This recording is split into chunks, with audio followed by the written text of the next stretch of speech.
Hello, everyone. In response to our readings in Module 1 on racial identity development theory, I was able to reflect on some of the ways that I have been exposed and negatively influenced by racial bias and various other types of prejudice.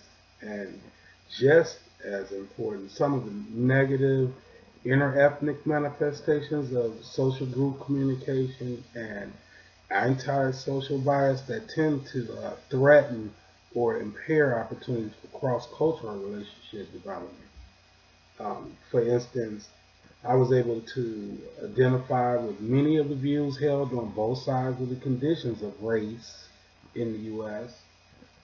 However, what mostly informs my racial identity development are my experiences working with multiple races different from that of my own.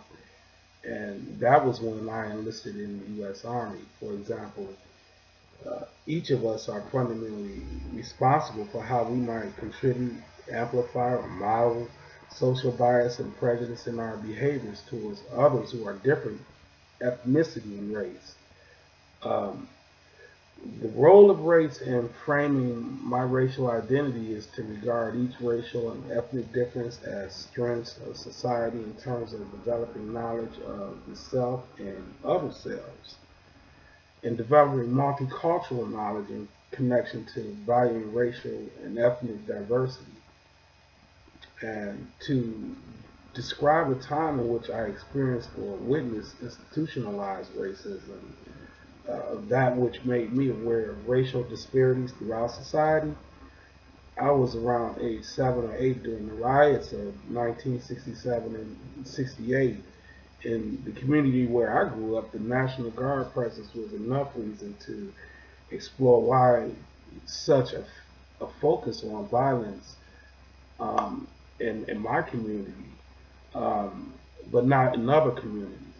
And in terms of impact, influencing my perception of the riot, I was left with many questions that I later learned why the buildup of racial tension and social instability in the first place was a direct result of black opportunists who attempted to open businesses in the African American communities.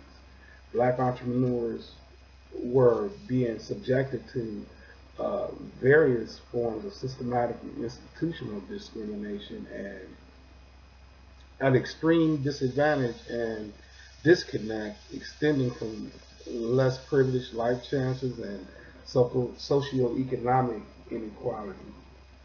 Uh, Mid-early childhood experiences or the stage I was in during the riots are identified as highly impressionable developmental years. For example, I was exposed to and overheard many ideas of fairness, unfairness versus poorness in community, like for instance, quality of access in education and other state and federal government institutions were also realized and discussed during family events, which in one way or another has the tendency and ability to shape self-perception, including influencing self-determination and worldview. Finally, let me finish in terms of applying CRT to one action that I can take and constantly rely on, and this involves practicing the core concepts of ongoing self-reflection and self-correction, which I think particularly important foundational principles of the social work profession in general, as cited in NSW Code of Ethics. For example, number 3, value the dignity and worth of a person as a social worker. We can and should continue the advocacy that value the unique humanity present in all people as conscious sameness, and continue to mobilize the ability to determine factors of unethical policy prescriptions that negatively influence or reinforce unethical systematic types of institutional conduct. So thank you for your time and listening.